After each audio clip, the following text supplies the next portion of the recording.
Bom dia, meus irmãos, a graça e a paz do Senhor Jesus. Começar no horário ali, para a gente não perder o nosso tempo de conteúdo hoje, aula 23, 10 de setembro, continuação da doutrina de hamartiologia, doutrina do pecado, ok? Uma boa semana, eu espero que todos tenham tido. Vamos orar, pedindo agora ao Senhor um bom domingo, aprendendo da sua palavra. Oremos. Deus querido, muito obrigado por estarmos aqui, pela semana que transcorreu e essa que se inicia.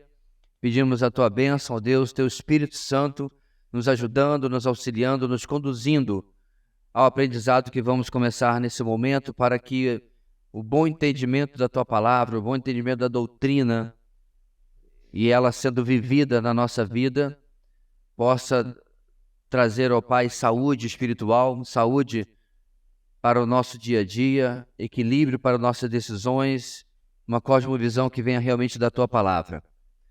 Continua conosco, Deus, abençoa aqueles nossos irmãos que estão viajando, trazendo-os em segurança, os que estão adoentados, restaurando a sua saúde, aqueles que estão trabalhando, dando a eles a possibilidade de um trabalho excelente para a glória do teu nome. Continua conosco, é o que oramos em nome de Jesus. Amém. Muito bem, amados, eu quero começar fazendo aqui uma rápida recapitulação de 2 slides que vimos. Primeiro, o da nossa definição. Estudo sobre o pecado, sua origem, seus efeitos e implicações, bem como sua solução e extinção, que é a definição de hamartiologia. Nosso estudo também traz esta citação de Jonathan Edwards, do século XVIII. Frequentemente eu tenho tido percepções muito profundas da minha própria pecaminosidade e vileza, e muitas vezes isso me faz chorar amargamente. Quando olho para o meu coração e vejo a minha iniquidade, ela se parece com um abismo infinitamente mais profundo que o inferno. Então, esta percepção, meus irmãos, da experiência de Jonathan Edwards é um eco daquilo que Paulo escreve em Romanos capítulo 7, versículos 18 a 25, que eu quero convidar os irmãos a lermos hoje mais uma vez a uma só voz, ok? Vamos lá? Sei que nada de bom habita em mim, isto é, em minha carne, porque tenho desejo de fazer o que é bom, mas não consigo realizá-lo. Pois o que faço não é o bem que desejo, mas o mal que não quero fazer, esse eu continuo fazendo. Ora, se faço o que não quero, já não sou eu quem o faz, mas o pecado que habita em mim. Assim, encontro esta lei que atua em mim.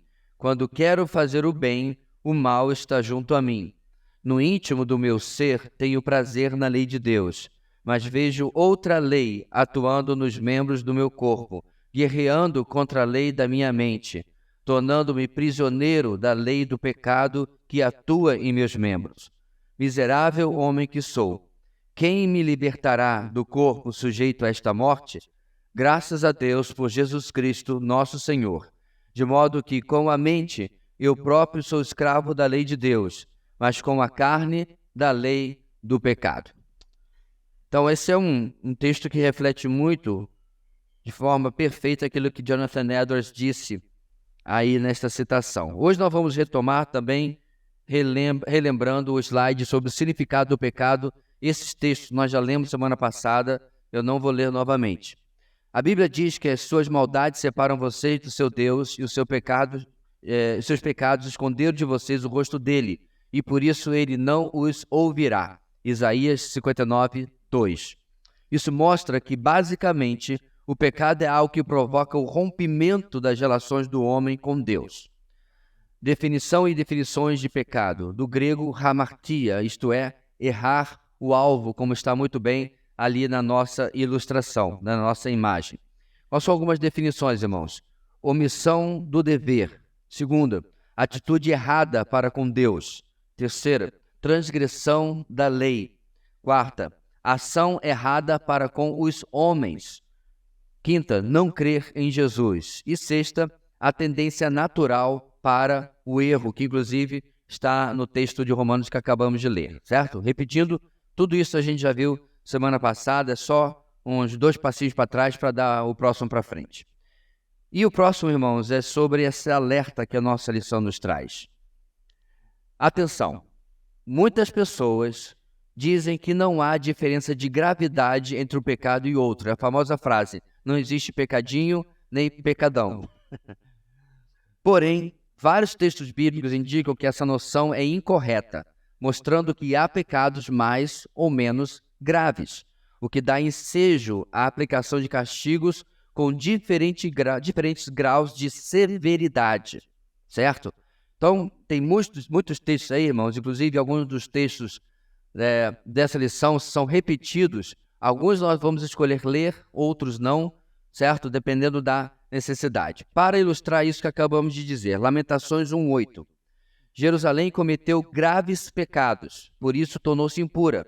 Todos os que a honravam agora a desprezam, porque viram a sua nudez, ela mesma geme e se desvia deles. Ele está se referindo à primeira parte do texto, Jerusalém cometeu graves pecados. Obviamente, dentro de todos os pecados que o povo de Jerusalém cometia, neste ponto, Lamentações se refere à queda de Jerusalém, não é isso? A invasão babilônica, o cativeiro. Neste ponto, é como se a medida, a tolerância do Senhor tivesse chegado até o final, e aí acontece o cativeiro. O que é muito propício, meus irmãos, porque o que nós estamos vendo em Isaías, 130 e poucos anos antes? Deus avisando, 2 gerações antes, praticamente, o que vai acontecer. Então, por que acontece nos dias de Jeremias e não acontece antes? Porque chegou o máximo da tolerância daquilo que Deus permitiria dentro dos pecados que Jerusalém estava cometendo. Chegou a hora do basta, certo? Porque há uma medida, sim, de gravidade entre um pecado e outro. Amós 5:12. Pois eu sei quantas são as suas transgressões e quão grandes são os seus pecados. Vocês oprimem o justo, recebem suborno, impedem que se faça justiça ao pobre nos tribunais. Então, de novo, outro profeta qualificando e quantificando os pecados do povo de Deus, certo? Mostrando que, assim, havia diferença de peso, de gravidade, de quantidade entre um pecado e outro. João 19, versículo 11. Jesus respondeu, não terias nenhuma autoridade sobre mim se esta não te fosse dada por cima. Por isso, aquele que me entregou a ti é culpado de um pecado maior. Então, mais uma vez, o texto mostrando que a frase é evangelicamente popular, né? Não tem nem pecadinho nem pecadão, mas não corresponde à verdade. Então, vamos lá, meus irmãos. Jesus deixou bem claro que, por exemplo, se você disser uma palavra de ira ou uma palavra de humilhação para o irmão, certo? É a mesma coisa que você cometer o quê? Homicídio, certo? Agora, vamos lá, né? Tá lá o irmão Sinfrônio, certo?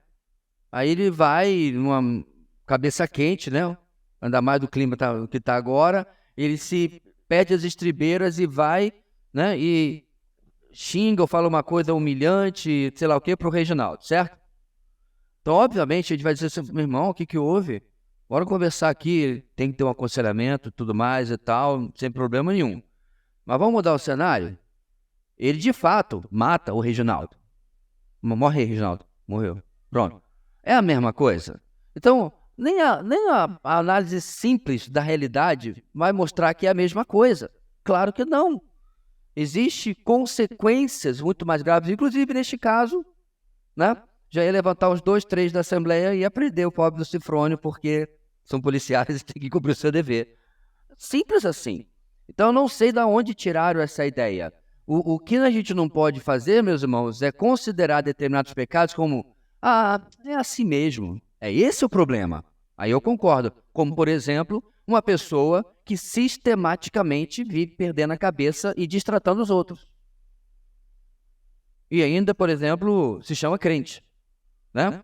Alguma coisa está muito errada. Ou essa criatura nem convertida ou ela precisa de um aconselhamento muito sério, porque nem na sociedade a gente aceita alguém que vive perdendo a cabeça e destratando os outros. Você tem algum colega de trabalho, por exemplo, que é assim? Então, como é que ele é visto pelos colegas? Agora, imagina isso sendo um cristão. Então, é óbvio, meus irmãos, que um comportamento pecaminoso não se pode passar a mão em cima, não pode fingir, é assim mesmo. Não, não é assim mesmo. Se é um comportamento pecaminoso, grave ou não, ele precisa ser aconselhado, precisa ser conversado, descobrir-se a fonte desse problema, né? A raiz desse problema, para que se possa tratar, ok? Seja como for, continuação, segundo parágrafo, o salário do pecado é sempre a morte, sendo certo que o preço pago para a obtenção do perdão, mesmo da menor das transgressões, foi o sangue de Cristo. Então, Romanos 6:23, pois o salário do pecado é a morte, mas o dom gratuito de Deus é a vida eterna em Cristo Jesus, nosso Senhor. Esse é um dos versículos que, se você não tem decorado de trás para frente para trás, já deveria, certo? Isso aí é básico da vida cristã. Romanos 3:23, 3:10, 6:23, 8:1, 5:1, são textos que tem que ter, sim, decorado. Mesmo na época da tecnologia, meus irmãos, decorar texto bíblico é fundamental. Acho que até eu coloquei uma coisa assim sobre isso outro dia, essa semana, em algum grupo, no nosso grupo, eu não sei. E 1 Coríntios 15:3, pois o que primeiramente lhes transmiti foi o que recebi, que Cristo morreu pelos nossos pecados, segundo as Escrituras. O texto não fala só os pecados graves, certo? Só os que as pessoas se importam. Ele morreu pelos nossos pecados, então tudo precisa ser devidamente tratado. Então, em resumo, não há diferença de pecadinho e pecadão, apenas consequências diferentes. Então, vamos lá. Então, há diferença entre pecados? A resposta é sim e não. Mediante, inclusive, o que eu acabei de falar. Sim, como? Se levarmos em consideração contra quem ele é cometido e as consequências temporais dos atos pecaminosos, sim, há diferença entre pecado, certo? Então, por exemplo, eu estou jogando bolas, né? Sou lá menino pequeno e tal, estou jogando bola e eu mando o meu colega, tá me enchendo a paciência no campo de futebol, mano, cala a boca. Feio, né? Aí eu chego em casa, do alto dos meus 13 anos, com muitos problemas da vida, aí minha mãe começa a falar as coisas. Mãe, deixa a paciência. É a mesma coisa? O primeiro, no máximo, vai ficar um amiguinho chateado comigo. No segundo, eu provavelmente vou imitar a menina do Exorcista e vou ter meu rosto virado para trás. Essa é a diferença, porque é contra quem o pecado é cometido que muda completamente a situação. Então, você discutir com uma pessoa que é o seu igual já é ruim, especialmente se você, né, exagera nas palavras e tudo mais. Mas aqui não é o igual. Como diz em bom nortistês, né? Não é o seu parceiro. É sua mãe, é seu pai. Então, tá respondendo como se fosse amiguinho da rua. Então, alguma coisa tá muito errado nisso aí, porque, obviamente, não é a mesma coisa. Contra quem? E aí, obviamente, no nosso estudo, vamos estar lembrando da pessoa do nosso Deus. Em última análise, o nosso pecado sempre é contra Deus, e o que torna-o ainda assim mais grave e diferente de qualquer outro que eu possa cometer apenas contra uma pessoa. Agora, a diferença ela acaba, segundo o parágrafo, não, se levarmos em consideração que todo pecado gera morte e que o mesmo sangue de Cristo foi derramado como propiciação sobre o pecado grande ou pequeno. Então, a resposta é dupla, ela é, entre aspas, ambígua, não é ambígua, mas dupla, melhor esse termo, por causa dessas diferenças que a gente vai fazendo no processo, ok? Então, de novo, o que foi feito? Contra quem foi feito? Isso vai trazer a diferença de resultados, consequências. Até mesmo, meus irmãos, a questão da reincidência, né? Então, o seu filho cometeu ali um erro, um pecado, você conversou, certo? Disse, meu filho, olha, isso está errado. Então você vai, aconselha, mostra para tudo certinho. Aí você resolve ser longânimo, misericordioso e fica nisso. Passa, né? Por exemplo, ele brigou na escola. Então você, né, conversou, não é assim, não se resolve as coisas com violência, certo? Então, tá. Passa 15, 20 dias. Acontece de novo. Ele é o que então, irmãos? Reincidente. E aí você já conversa no outro nível. Passa mais um mês. Aí ele já chega de olho roxo, mano, e ainda cantando vantagem. Você tinha que ver outro menino. Tá com 3 olhos roxos. Ou seja, ele é reincidente. Ele é rebelde. Que mostra mesmo, é o tal do punho erguido, né? Eu tô pecando e tô orgulhoso do negócio. Que agora as consequências vão ser diferentes porque a gravidade do pecado aumentou. Nós não estamos nem tratando a mera briga da escola. É o coração da criança, nesse caso, né? Não vamos falar só deles não, mas nós adultos somos assim também. É o coração que precisa ser tratado. E aí que está a diferença de um pecado para com o outro. Outra situação, meus irmãos, quando a pessoa não aceita a admoestação. Se chama, você conversa e ela tem, pescoço duro. É o obstinado. Nessa palavra a gente está ouvindo demais na exposição de Isaías. De novo, o pecado se tornou mais grave porque ele é muito maior do que apenas aquele evento.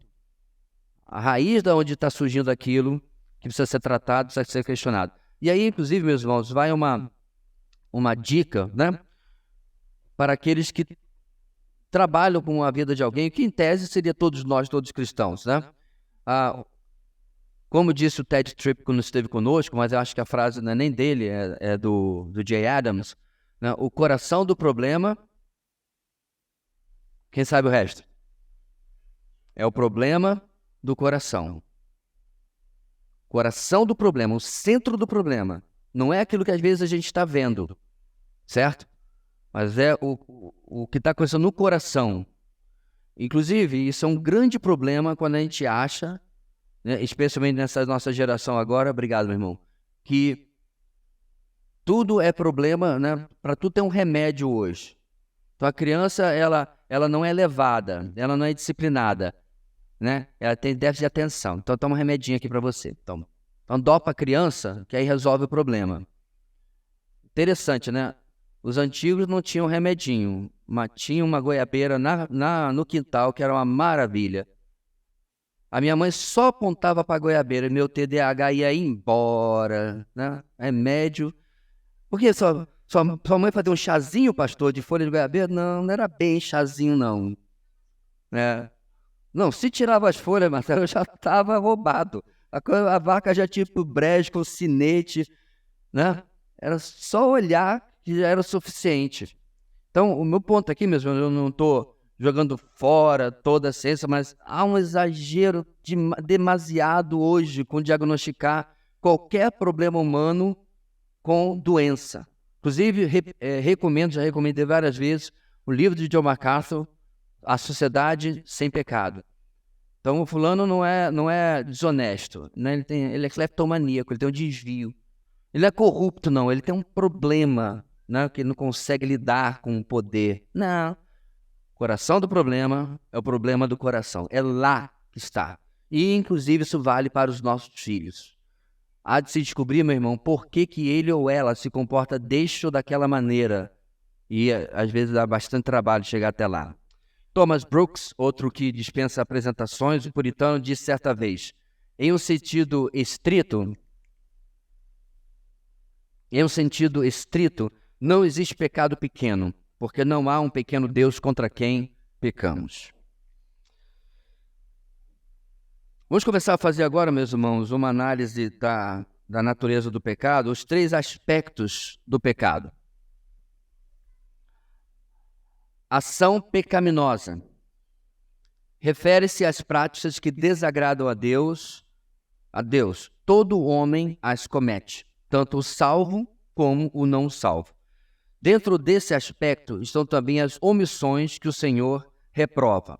Então, o pecado em si, ele começa com a ação, ou a descrição dele, com a ação pecaminosa. A ação pecaminosa pode ser tanto algo externo como algo interno. Então, vamos lá. Salmo 51, versículo 4. Contra ti pequei e fiz o que tu reprovas, de modo que justa é a tua sentença e tens razão em condenar-me. 1 de João 1, 8 a 10. Se afirmarmos que estamos sem pecado, enganamos a nós mesmos e a verdade não está em nós. Se confessarmos os nossos pecados, Ele é fiel e justo para perdoar os nossos pecados e nos purificar de toda injustiça.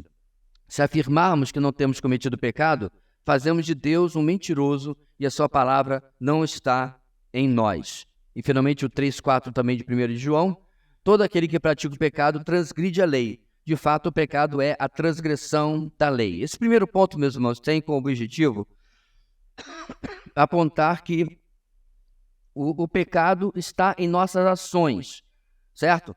Abriu o olho, acordou, você já está suscetível a isso. Diga de passagem, às vezes a gente peca até nos sonhos, né? Mas eu confesso que eu não sei qualificar exatamente como a gente pode falar ou dizer sobre isso em relação a ser pecado ou não. Mas está vivo, está respirando, as ações pecaminosas estão dentro do nosso escopo de possibilidades. Eu estou dizendo dentro do nosso escopo de possibilidades porque nós temos uma opção, uma escolha, certo? Então eu dou um tapa nele ou não dou um tapa nele. Eu não sou obrigado. Não adianta eu dizer o diabo me fez fazer, ou não. Eu escolhi tratar com rudeza, ou ser mal educado, ou xingar, o que é que seja, naquela situação, ou aquela pessoa. Eu escolhi o caminho que eu poderia ter escolhido outro. E essa ação pecaminosa, certo? É que vai definir a existência do pecado na minha vida. Ele não está lá o tempo todo. Então, quer dizer, pastor, que a gente tem alguns momentos no dia que a gente não peca? É exatamente. Você consegue ficar. Dizer que não, você peca 24 horas por dia, mas é um exagero. O problema é que a gente não consegue ficar sequer. Será que um dia seria... Não, né? Às vezes, irmão, você está sozinho na frente do computador. Aí você tem um pensamento, você tem uma ação, você tem uma raiva que não precisa de ninguém. Você dizer assim, não, a gente peca, tem até uma frase que diz que o inferno são as outras pessoas, né? Você peca porque os outros produzem e provocam isso? Não necessariamente. Não é assim que acontece. Isso nasce de mim. Eu posso estar sozinho numa ilha deserta com uma bola de vôlei e ainda assim eu vou estar batendo boca e discutindo porque isso está dentro do meu coração. Agora, também acontece quando eu deveria fazer alguma coisa e não faço, que é o texto de Tiago 4,17. Pensem nisso. Pense nisto, pois. Quem sabe que deve fazer o bem e não o faz, comete pecado. É aí, meus irmãos, que eu acho que é mais sutil. Porque a omissão diante da necessidade de alguém, né, ou até a omissão diante do pecado de outra pessoa, é muito mais tentadora, às vezes, do que o ato do pecaminoso, o ato, ou alguma coisa mais ativa em relação ao pecado. Por quê? É só eu fingir que não é comigo. É só eu dobrar os braços, né? É só dar uma de fariseu, sacerdote lá na parábola do samaritano e passar o largo e contornar e fingir que não está acontecendo comigo. Então vamos lá, você está no seu ambiente de trabalho e aí o Senhor lhe dá aquela oportunidade, tipo faca e queijo na mão, para compartilhar o evangelho com o seu amigo no momento do intervalo, né, de preferência, não durante o expediente, né? E aí você inventa na sua cabeça uma desculpa.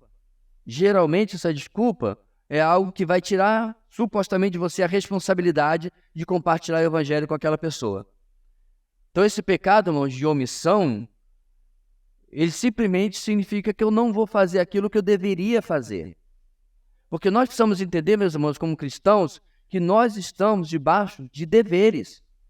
O que muito tem no mundo evangélico hoje é pregação que coloca na cabeça das pessoas uma tonelada de direitos. Alguns, ou muitos, na verdade, que nem são verdadeiros, que nem existem. E aí, quando a gente começa a falar sobre algum tipo de dever que a gente deve fazer, é legalista. Essa é religiosidade. É óbvio que quando você trata as coisas que a gente faz para Deus como um mero dever que eu vou fazer, e principalmente que eu vou fazer e Deus vai se agradar de mim, me tratar melhor, aí a coisa está errada. Mas vamos lá, meus irmãos, a gente faz as coisas por amor. Mas alguém aqui realmente acha que congregar, estar com o povo de Deus, é uma opção? Literalmente, Hebreus diz, não deixe de se congregar. Paulo se converte, ele já procura os irmãos, certo? E detalhe, os irmãos estavam com medo dele. Ele corria o risco, inclusive, vai que algum cristão lá era meio pedrão assim, né, e tal, e andava com espada, com faca, mas ele obedece a ordem e se congrega. Hoje existe uma onda evangélica do crente em casa. E eu não estou me referindo nem à onda dos antitempos, né? E aí, tudo bem, é outra história. Você está congregando. É o que eu sempre pergunto a esse pessoal. Você está congregando com um grupo de irmãos? Pode ser embaixo de uma mangueira, embaixo de uma marquise, onde você quiser, na varanda da sua casa. Não, porque eu não preciso. Está errado. Não funciona assim. Então não é legalismo, irmãos, nós vemos que existem determinadas coisas na vida cristã que são nosso dever. Evangelismo que eu acabei de mencionar não é uma opção. Ah, Senhor, eu estou aqui orando para saber se eu devo ou não evangelizar. Não precisa nem orar, já está a ordem. Estamos debaixo de um dever. Então, meus irmãos, quando a gente começa a enxergar a vida cristã e faz uma relação dos deveres amorosos que eu devo para com o meu Senhor, é uma ótima ferramenta para combater o pecado da omissão na minha vida. A necessidade do meu próximo, irmão em Cristo ou não, tá? Está dentro das prescrições da palavra de Deus, em toda a palavra de Deus, de algo que eu não posso me omitir. Inclusive, está entre os pecados que Isaías está criticando Jerusalém. Porque as viúvas e os órfãos estavam passando necessidade, ainda que tivesse previsão na lei de Moisés, na Torá, de que eles deveriam ser cuidados, deveriam ser sustentados, e estavam passando necessidade enquanto uns enriqueciam as mulheres. Lembra no comecinho lá de Isaías? Andavam todas belas, formosas, toda peruada pela cidade, e o pessoal passando necessidade, passando fome, em um momento de escassez de alimento. O que é isso, meus irmãos? Isso não é o pecado da omissão. Então a gente precisa pensar muito, muito sério, meus irmãos. Eu não estou fazendo o que eu deveria porque está fora do meu alcance, ou porque simplesmente eu digo que está fora do meu alcance, com uma desculpa, e aí eu estou cometendo o pecado da omissão. Então, por exemplo, eu tenho como ajudar todos os que passam fome só em Boa Vista? Não. Se alguém exigisse de mim que eu ajudasse todo mundo que passa fome e necessidade na nossa cidade, eu diria, meu amigo, como? Como que eu vou fazer isso? Agora, se alguém perguntar assim, você está ajudando alguém, uma família, ou o que quer que seja? Não. Será que eu preciso continuar? Será que a gente não está usando, meus irmãos, as nossas pequenas dificuldades e lutas financeiras que todos nós temos, tá? Então, por exemplo, irmãos, hoje, no final da EBD, eu vou estar sorteando um boleto, tá? Pega o seu número, dá um boleto aí para os irmãos. Todo mundo tem essas coisas. Boleto, conta, como diz o ditado, a morte e os impostos são as duas certezas da vida. Ok. Agora, nós estamos iguais a boa parte da população que, especialmente depois da crise migratória, que nunca acaba, diga-se de passagem, né? Nós somos iguais a essas pessoas? Eu creio que não. Mas nós também temos, irmãos, uma desculpa perfeita. Isso é responsabilidade do Estado. Eu até concordo, o Estado tem que fazer alguma coisa. Mas eu estava percebendo, meus irmãos, o que é cultura, né? Eu não vou me arvorar de saber exatamente tudo que acontece, mas eu fico impressionado como que o povo americano ele é muito mais ensinado sobre a questão, não tendo outro termo, da caridade. Estava conversando lá em casa, porque minha cunhada morou 2 décadas e meia lá, a quantidade de coisa que se dá. Meus pais moraram lá há algum tempo, e a quantidade de coisas que as pessoas simplesmente diziam, olha, não estou mais usando, coisa nova. Era dado. Talvez a gente tenha passado, meus irmãos, na história do Brasil, um tempo de tamanha necessidade que viemos e convenhamos, não, né? Os mais novinhos que me desculpem, mas você não sabe o que foi o Brasil antes do Plano Real. Você não sabe. Literalmente isso custava 100 mil cruzados, ou qualquer que seja a moeda que variava toda hora. Você dava a volta no quarteirão, depois já era 130 mil cruzados. Você fazia a compra do mês, porque seu salário não chegava até a inflação do final do mês. Então hoje nós estamos numa situação, meus irmãos, muito mais vantajosa. Se eu dissesse há 30, 40 anos atrás para o pessoal assim, eu tenho 2 televisões na minha casa. Quantos aqui tem 2 televisões na sua casa? E alguns não tem porque não tem de colocar, né? Só tem ali na sala mesmo, então. Você vai ali e compra a TV com 24 parcelas de 100 e poucos reais por mês. Ponto aqui é que quando a gente teve a nossa primeira TV lá em casa, nossa, felicidade. Era quase um móvel assim, né? E detalhe, eu não tinha permissão de tocar. Porque o trem é tão caro. Telefone. Era o preço de um carro. Quem tinha telefone em casa, rapaz, tá bem. Hoje, só lá em casa nós temos 5 ou 6 linhas. Se bobear, nem lembro mais quantos tem.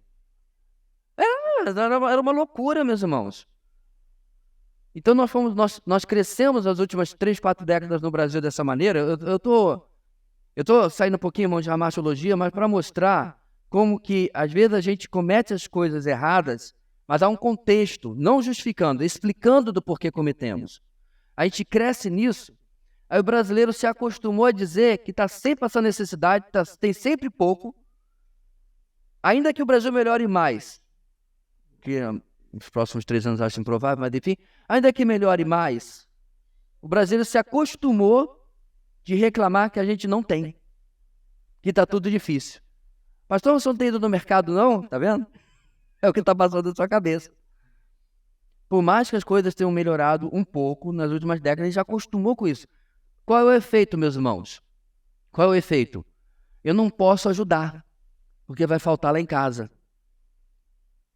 Eu não posso dizimar, eu não posso ofertar, porque vai faltar no meu orçamento. Eu estou sempre achando que vai faltar. Eu sou sempre com o pé atrás, com tirar daqui e dar para lá, o que quer que seja. Mas quando nós olhamos a palavra de Deus, meus irmãos, ela está na contramão desse pensamento.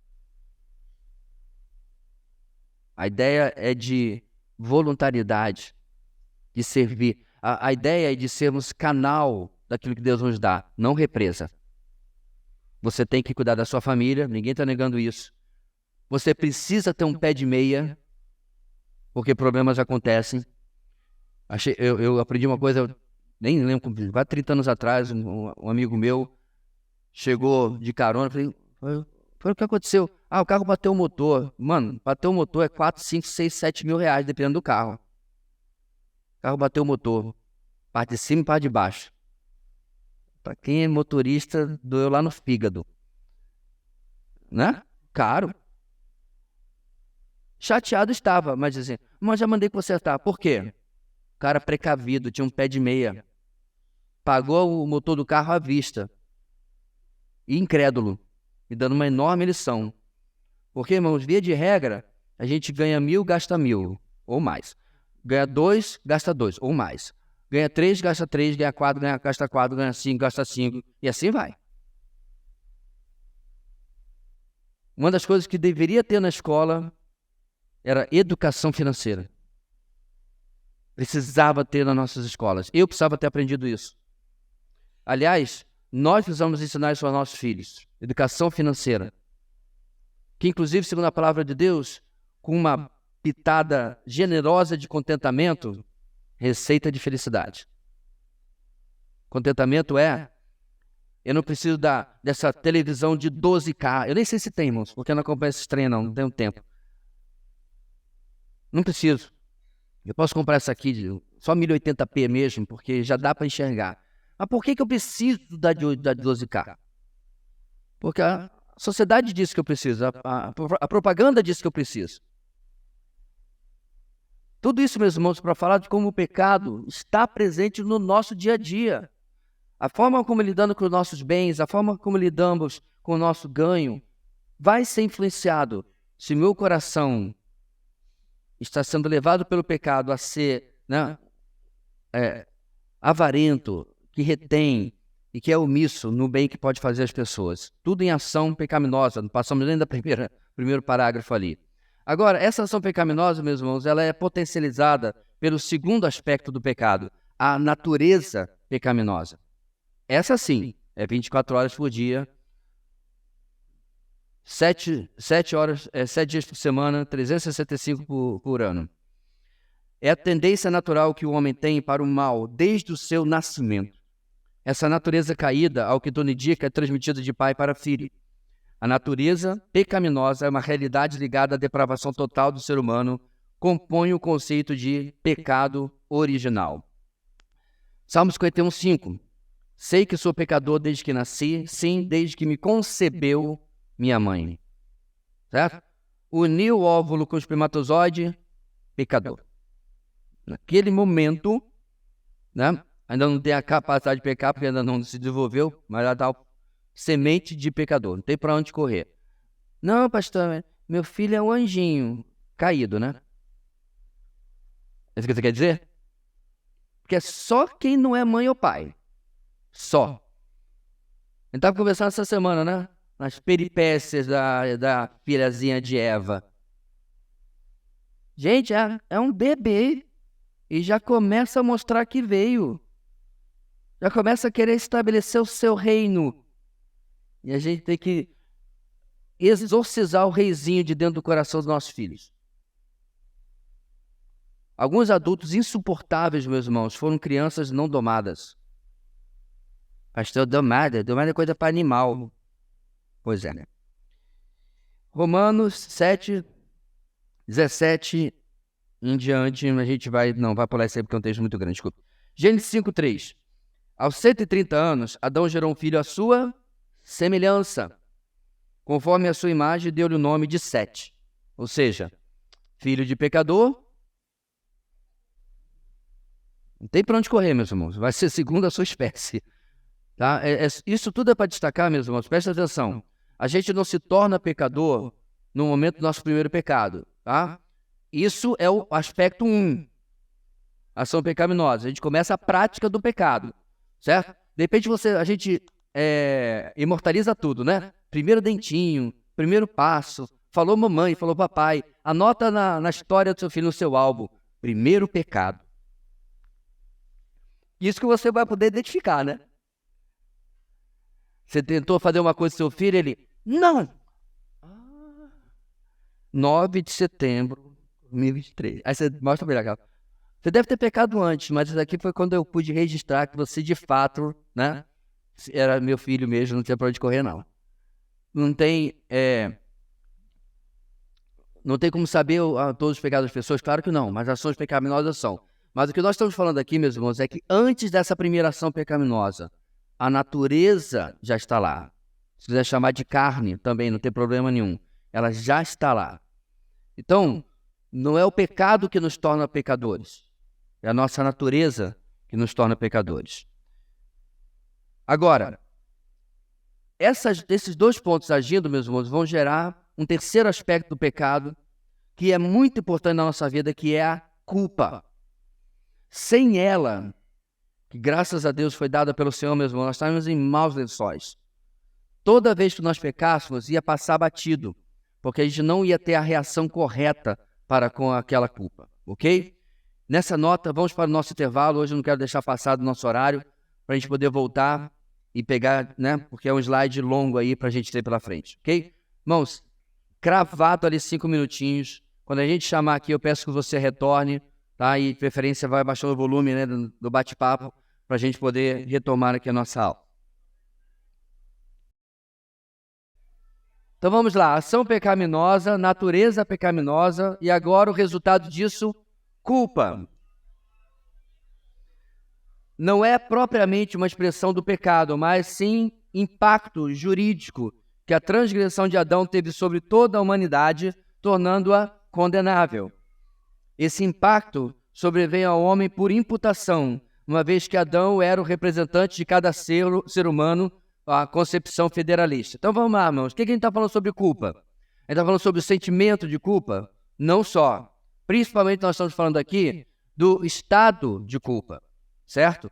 Então, você cometeu o crime, você é culpado. A mesma lógica forense, você cometeu o pecado, você é culpado. Mesmo que você não sinta culpa, certo? Mesmo que você não sinta culpa, você é culpado. Vai caber aí, meus irmãos, uma série de fatores, principalmente a obra do Espírito Santo, você perceber a sua culpa, certo? Agora, por que às vezes essa culpa não é percebida, apesar dela estar lá? A Bíblia chama isso de consciência cauterizada. Então, o que é cauterização? Lembra do Rambo? Ele recebe um tiro, o tiro atravessa aqui as enxúlias das ilhargas, que é essa carninha que você tem bem aqui, tá? Não pega nenhum órgão, atravessa, tá de boa, mas pode ainda gangrenar. O que ele faz? Simples. Ele pega, abre um cartucho de 12, joga a pólvora e acende fogo. Fácil, né? Qualquer posto de saúde hoje aí, você pode fazer a mesma coisa. Porque ele estava no meio da floresta, ele precisava o quê? Cauterizar. Ele está certo. Você com fogo, com calor, você cauteriza e ele não tem mais como dar infecção, pelo menos na maioria dos casos. O ponto aqui, meus irmãos, é que infelizmente a nossa mente, nosso coração, nosso espírito, a alma, vamos lá na aula, na matéria da doutrina passada, né? Não importa, ela também pode ficar cauterizada. Isso não significa que a culpa não está lá. É que você não está sentindo os efeitos da culpa como deveria, porque você se convenceu de que não fez nada errado. Você se convenceu de que não pecou de verdade. Você usa desculpas como, por exemplo, mas o fulano, ou sei lá o quê, e você transfere a sua culpa, ok? Guarda isso em mente. Alguns teólogos entendem que a humanidade não teve em Adão um representante, mas sim que ela estava contida seminalmente nele. Seminalmente na ideia de sêmen, de semente, de descendência. Como Levi estava em Abraão, como diz Hebreus, aí vamos dizer daqui a pouquinho, sendo participante do pecado cometido no Éden.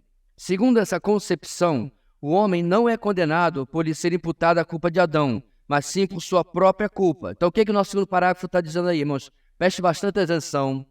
Eu não quis apagar nem pular lá no seu material. Isso é nível de teologia sistemática em seminário. Certo? Adão pecou. Ele é o cabeça da nossa existência, da nossa raça, da raça humana, certo? Ele é o cabeça de todos os homens e mulheres que já existiram. Por causa de Adão, a semente do pecado é passada adiante. Inclusive, esse é o sentido da palavra sêmen, semente, descendência. É passado adiante a todos nós. Nesse sentido, meus irmãos, a culpa dele não está sendo transferida para a gente. Nós pecamos por nossa própria culpa, porque nós estamos incluídos em Adão. E aí Paulo fala o quê? Se isso foi o efeito do primeiro Adão, melhor ainda é o efeito do segundo Adão, que é quem? Cristo.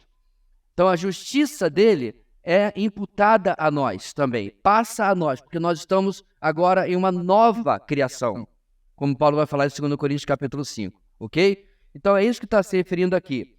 Para ilustrar isso, ele menciona Hebreus 7,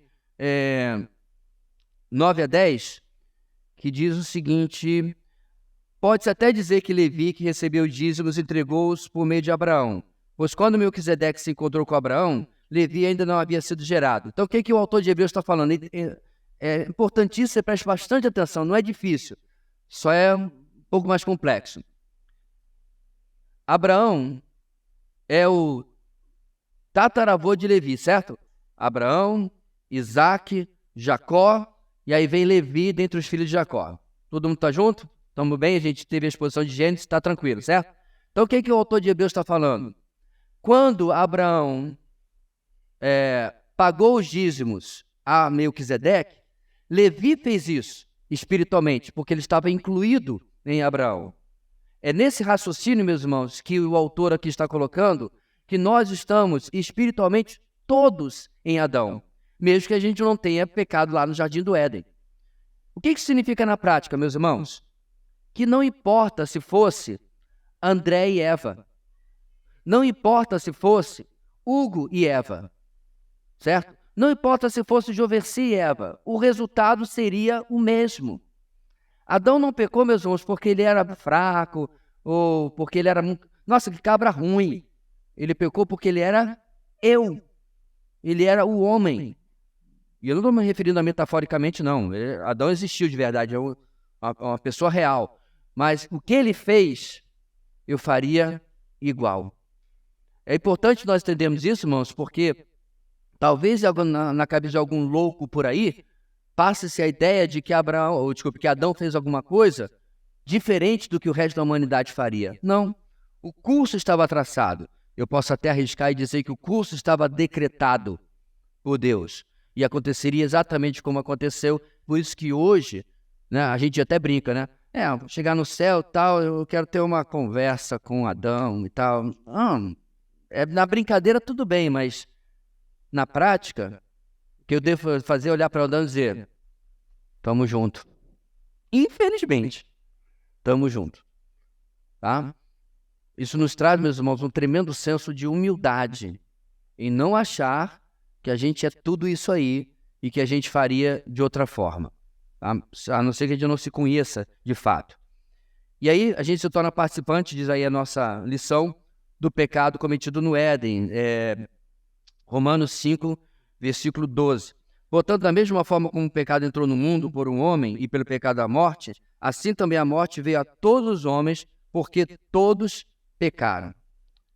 Vai concluir, irmãos, sobre isso? Seja qual for a posição adotada, o fato é que todos os homens nascem sob a condenação decorrente do primeiro pecado. Quando, porém, alguém crê em Cristo, essa condenação é anulada. E isso é dado o nome de justificação. Isso aqui é uma pitada do que a gente vai ver em soteriologia, tá? Doutrina da salvação. Quem nasce em Salvador, na Bahia, é soteropolitano, né? Soteriopolitano. É assim que fala, né? O acento é no T? Ok. Soteriopolitano. Como é que é? Tem que falar, eu falei muito rápido. É porque eu era um piauense visitando Salvador e falei muito rápido. Bem, Soter, Salvador. Soterologia, doutrina da salvação. Isso é um pouquinho disso. Esse último parágrafo, que vocês não estão vendo ali, porque a mídia esquerda agora vai, né? Então, o que esses textos estão falando, meus irmãos? Primeiro, nosso pecado é igual ao dele, Romanos 5,18. Consequentemente, assim como uma só transgressão resultou na condenação de todos os homens, assim também um só ato de justiça resultou na justificação que traz vida a todos os homens. Então, um só ato condenou todos. O ato de Jesus salva todos. É claro, todos os salvos, né? Não vai salvar todo mundo. Isso aqui não é salvação universal. E quando nós conhecemos a Cristo, essa condenação é anulada. Eis alguns versículos que você precisa ter decorado, certo? Na ponta da língua. Romanos 3, 23 e 24. Sendo justificados gratuitamente por sua graça... desculpe. Não, Romanos 3, 23 é porque todos pecaram e destituídos estão da glória de Deus. 24. Sendo justificados gratuitamente por sua graça, por meio da redenção que há em Cristo Jesus. Romanos 5, 1. Tendo sido, pois, justificados pela fé, temos paz com Deus por nosso Senhor Jesus Cristo. Romanos 8, 1.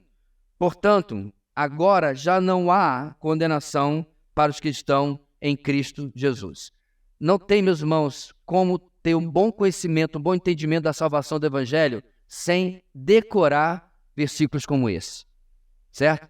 Pastor, eu sou tão ruim de decorar, não sei nem o que lhe dizer, porque tem coisas que a gente tem que simplesmente aprender a fazer, né? Eu também sou ruim de um monte de coisas, mas tem que fazer assim mesmo. Mas decorar texto, meus irmãos, não é uma mera prática legalista, nem nada disso. É fortalecimento para a sua vida espiritual.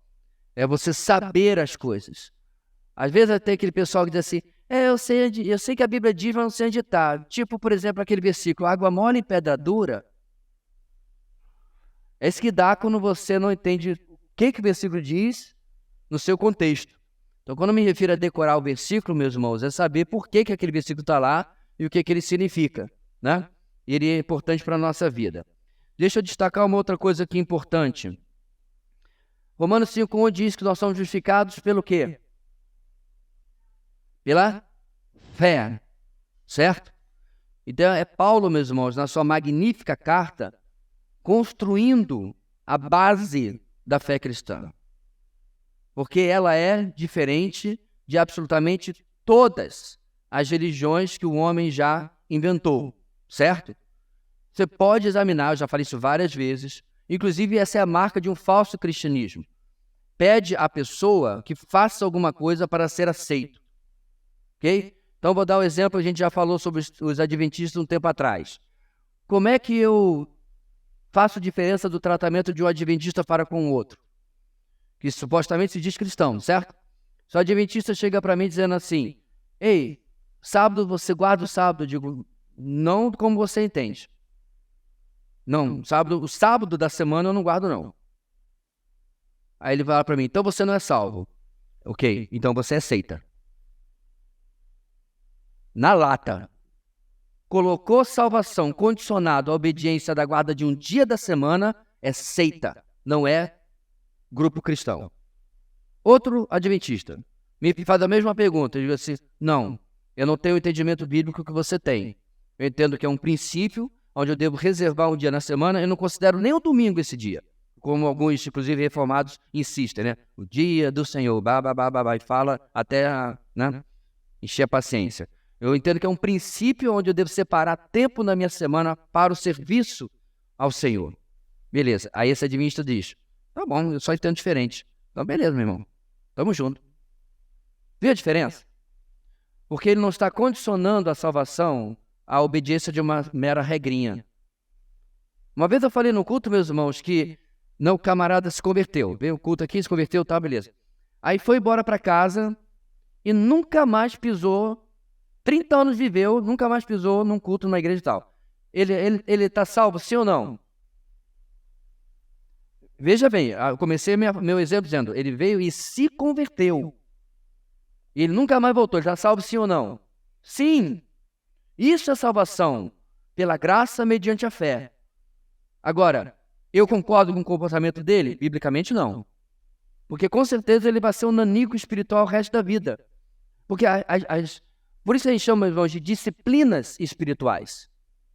A oração, a leitura da palavra, o congregar, o serviço cristão, eles são disciplinas, exercícios espirituais, onde você se fortalece, amadurece, você cresce. Agora o camarada, né? Se converteu, ele entendeu, entregou sua vida a Jesus, tá? O nome dele já estava lá no livro da vida. Jesus falou, esse é eleito mesmo, beleza. Ele vai para casa e ele não se submete às disciplinas cristãs. Provavelmente ele vai acabar com cada ideia maluca na cabeça, porque ele não tem o ferro no ferro. As restrições que a palavra de Deus traz através do ensino, porque falta na sua vida que ele está anêmico, sem alimento. Infelizmente, isso também tem se tornado uma onda, né? Especialmente com a internet hoje em dia. Então, Romanos 5:1, só salientando, a nossa culpa é completamente anulada, 8:1, e nós somos justificados pela fé. Certo? O que é justificado pela fé? A salvação de um, a justiça de um é colocado sobre o outro. Eu postei um clipezinho do D.A. Carson ontem, de uma mensagem mais longa, e ele fala o seguinte, então, 2 judeus estavam conversando no dia antes da primeira Páscoa, tá? Aí lá ele fala 2 nomes, eu vou dizer, o nome do primeiro era ele falou Smith e Brown, mas 2 nomes que não tem nada a ver com o judaísmo.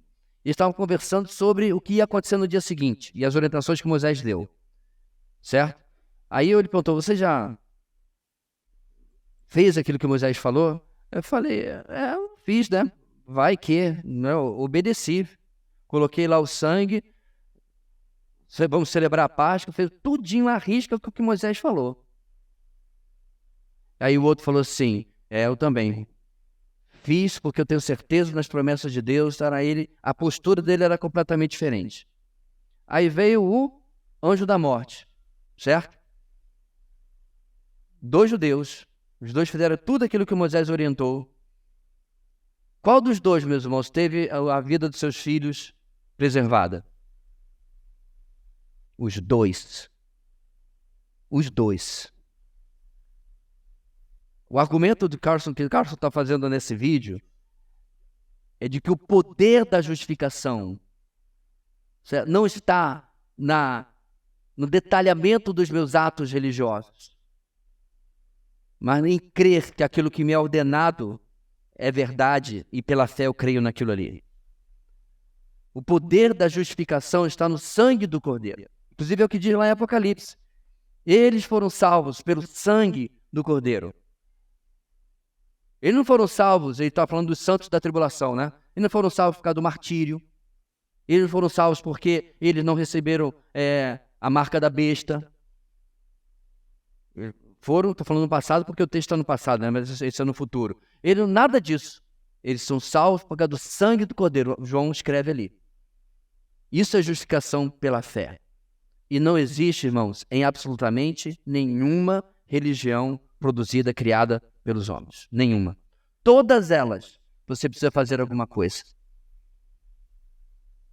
Esse camarada aqui da avenida de cima teve a petulância, né? Com seu sorrisinho parece um Silvio Santos, né?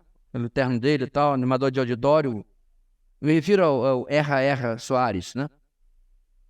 Literalmente diz lá nos anais da igreja dele que você tem que ser dizimista para ser salvo. Gente, isso é um absurdo. Da onde a criatura tira um negócio desse? Detalhe. A ignorância bíblica campeia de tal maneira que o pessoal lê aquilo e diz, tá ok. Ah, pastor, o senhor está pregando contra o dízimo, contra a oferta? Não, eu estou pregando a favor da justificação pela graça mediante a fé, que é o que a palavra diz.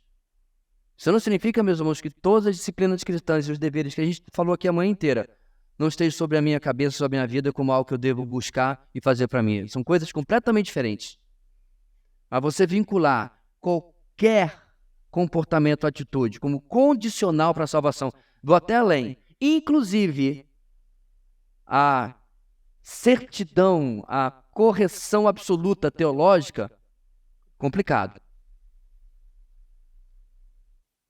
Porque tem gente chegando quase lá. Então, por exemplo, se você não tiver o batismo do jeito que eu creio, aí já manda todos os presbiterianos para fora do reino, né? Por exemplo. Se você não tiver o entendimento da eleição do jeito que eu entendo, aí vai todos os arminianos também para fora do reino. Aí vai excluindo. Vai parecer aquela piada, né? Que a gente chegou no céu, aí o cara chegou fazendo uma festa, aí o anjo falou, aqui nessa região não faz festa, não faz barulho não. Por quê? Não, porque tem um grupo aqui que mora aqui do lado, a gente pensa que só eles estão aqui. Ter, irmãos, uma doutrina certa é extremamente importante, especialmente nas coisas basilares da fé cristã. Agora, você começar a excluir da fé cristã por causa de quantidade de água de batismo, formato de batismo, entendimento sobre uma doutrina ou outra secundária,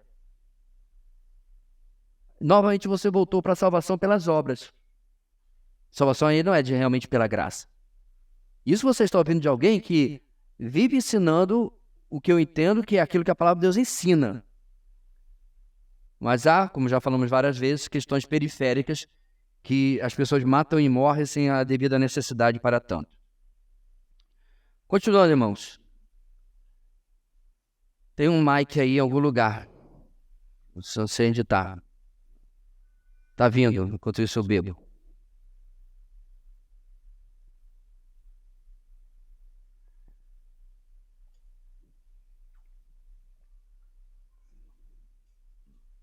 Aperta e segura aí. Tá ligado lá de cima? Ok. Agora foi. Sendo a soteriologia, ela é um dos núcleos duros do cristianismo. Sim. A partir do momento em que um grupo cristão prega que a salvação não é apenas pela graça, mediante a fé no nosso Senhor Jesus Cristo, mas tem que fazer A, B ou C. Isso classifica o grupo como seita também? Foi o que eu falei sobre os adventistas agora, certo? Ao meu ver, meus irmãos, a entidade em si é herética. Eu já falei várias vezes, mas há salvos dentro dessa entidade, aí é outra coisa, completamente diferente. Porque essa posição, meu irmão, de não considerar o sábado como uma coisa fundamental, não é o que eu vejo no ensino da denominação, ou da igreja em si, entende? Então, o grupo é herético, mas há irmãos lá que não pensam assim, porque continuam lá, os motivos são diversos, aí não vem nem ao caso. Entendeu a diferença? É a mesma consideração que eu tenho sobre a igreja romana. A igreja romana, para mim, é herética. É só você acompanhar os últimos 1.500 anos. Infelizmente, irmãos, hoje virou um tempo que o evangélico passa pano para tudo que pode. Se puder, inclusive, para... mas tem um padre falando que ele é tão legal. Eu não disse que ele não é legal. Ninguém está falando sobre ser maneiro, sobre ser legal, ser gente boa. Estou falando sobre o cerne daquilo que tal grupo defende. Agora, eu vou afirmar que não existe ninguém salvo dentro da igreja romana? Não é isso que eu disse. Então, enquanto eu dou a mão aos irmãos da presbiteriana, da congregacional, da Assembleia de Deus, e se necessário for, faria até um trabalho juntos dentro de determinados limites, eu jamais faria algo junto com um adventista, com um testemunho de Jeová, com uma igreja romana, por causa do núcleo daquilo que eles creem. Porque na prática o que eles ensinam é salvação pelas obras. Então, você não tem, meus irmãos, como apagar a história. Ou a frase, não há salvação fora da madre igreja. Foi falado ou não foi? Não tem como você voltar atrás. Tem como você fingir que isso não aconteceu. Então, por mais que eles tratem alguns, né, os evangélicos com alguma docilidade e tudo mais, a frase está aí. Eles acreditam que fora da igreja romana não existe salvação. E eu estou dando apenas um argumento de como eles nos excluem. Certo? E aí, quando a gente começa a colocar as condições para a salvação e eu não creio na mesma coisa, eu estou fora daquilo. E a salvação se torna, infelizmente, pelas obras. Ok? Então, Então, a gente precisa compreender, meus irmãos, que há uma diferença entre instituições e pessoas. Há determinadas instituições que não tem como a gente estender a mão, há outras que, ok.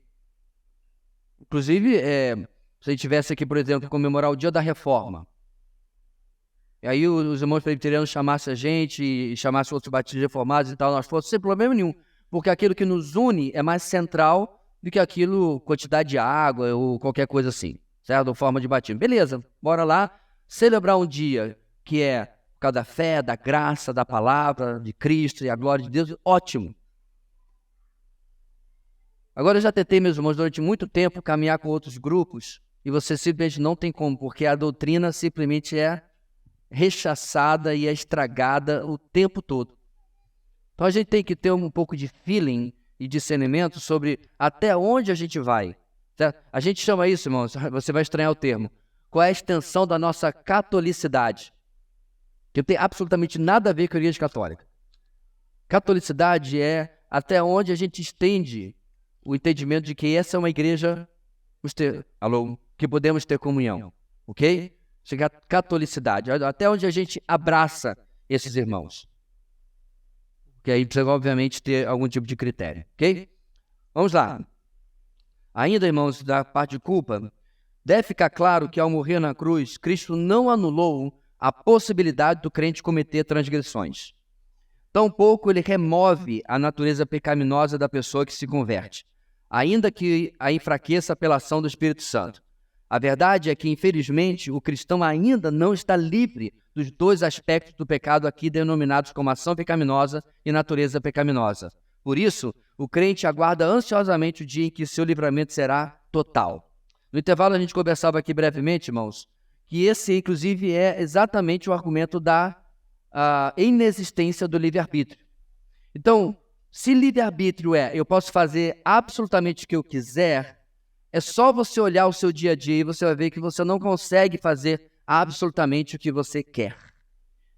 Você é influenciado por uma força, neste caso, pela sua natureza pecaminosa, e aí sim, você toma a escolha de agradar a natureza pecaminosa em lugar de viver pelo Espírito. É aí que está a sua escolha. mas você é constantemente puxado para o lado errado. A ilustração melhor para isso está no seu material, mas é um slide mais para frente, eu vou antecipar, é se você está andando num plano, ok? Ou se você está subindo uma ladeira. Então você tem um plano aqui. Qual é o esforço que eu faço? A gravidade já me mantém no chão, está tudo ótimo, estou andando, está beleza. Você inclinou esse plano, mesmo que seja esse tipo 45 graus, já torna um esforço para eu poder subir, porque a gravidade está me puxando para baixo. Nessa ilustração, irmãos, a nossa natureza pecaminosa é essa gravidade. Então, eu preciso, pelo poder do Espírito, vencer a força que quer que eu haja pecaminosamente, que eu responda pecaminosamente, que eu sinta, que eu pense, etc., pecaminosamente, e aí eu posso agir pelo poder do Espírito. É isso que o nosso parágrafo está falando aqui, meus irmãos, que a conversão enfraquece a natureza pecaminosa, mas não a anula. Certo? Romanos 8.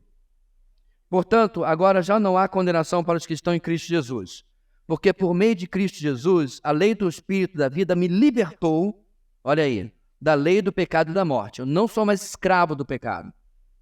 Porque aquilo que a lei fora incapaz de fazer por estar enfraquecida pela carne, Deus o fez enviando seu próprio Filho, à semelhança do homem pecador, como oferta pelo pecado, e assim condenou o pecado na carne, a fim de que as justas exigências da lei fossem plenamente satisfeitas em nós, que não vivemos segundo a carne, mas vivemos segundo o quê? O Espírito. Então, meus irmãos, nesse sentido, presta atenção. O José que está lá fora, que nunca conheceu a Cristo, ele é escravo do pecado, ainda assim ele é responsável, mas ele é escravo do pecado, tem muito menos sobre ele peso, responsabilidade, do que tem sobre mim e sobre você. Você entende por quê? Porque eu tenho, pelo poder do Espírito, a capacidade de vencer o pecado, de não pecar. Ele, pelo poder da carne, a única coisa que o restringe de pecar são as convenções sociais, é a vergonha do outro, é porque mamãe me ensinou assim. Essas coisas funcionam até determinado ponto. Isso tanto é verdade, mas eu já usei esse exemplo várias vezes, que toda vez que você tem em Hollywood um cenário apocalíptico, é todo mundo matando todo mundo, cada um por si, tem pouca comida, pum, deixa eu ficar com a sua comida. Você não vê no cenário do Walking Dead, só temos um pão, vamos todos sentar, dar as mãos, zumbis também, e vamos compartilhar este pão. Não, só tenho esse pão, mato, eu tenho pão para mais 3 dias. Porque os freios sociais não existem mais, não tem polícia, não tem lei e ordem, está tudo acabando, a minha vida está em risco. Então, achar que o ser humano vai viver ou vai agir de uma maneira bondosa numa situação de necessidade, até Hollywood sabe que não funciona assim. Na regra ou na prática, a regra vai ser aquela, né? Farinha pouca, meu pirão primeiro, se possível, só o meu pirão, nem o seu. Sei que você vira, vai achar a tua própria farinha aí que eu vou cuidar de mim. Então, meus irmãos, o ser humano, via de regra, está assim, mas e nós? Então, quando eu peco, eu sou muito, muito mais responsável. Porque o Paulo acabou de dizer em Romanos capítulo 8 que eu fui liberto da lei do pecado. Eu não sou mais escravo das minhas paixões, das minhas inclinações, porque pelo Espírito eu posso escolher de maneira diferente. Gálatas 5:16. Por isso digo, vivam pelo Espírito, de modo nenhum satisfarão os desejos da carne. No versículo 24, os que pertencem a Cristo crucificaram a carne com as suas paixões e os seus desejos. Essas afirmações de Paulo, infelizmente, é como nós começamos o nosso parágrafo, não significam que a carne morreu. Ela não morreu e ela não se converte. Infelizmente, ela continua lá. Isaías 50 e... isso é depois, né? Deixa eu ver qual o próximo texto aqui, que agora o meu texto saiu da ordem. Peraí, rapidinho, irmãos. O que aconteceu com a minha folha?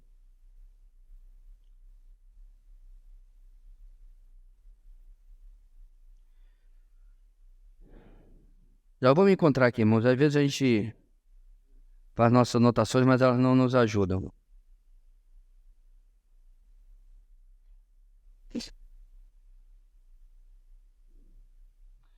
A ordem das minhas falas estão certas. Então, vamos lá. Eu estou sem meu celular aqui. Alguém pode ler, por favor? Queria ter o microfone de preferência. Romanos 7, 24, 25, para a gente continuar aqui. Onde vai ser o nosso livramento total do pecado. Nos ajude aí, por favor, meu irmão. Romanos 7, 24, 25. Precisa do microfone.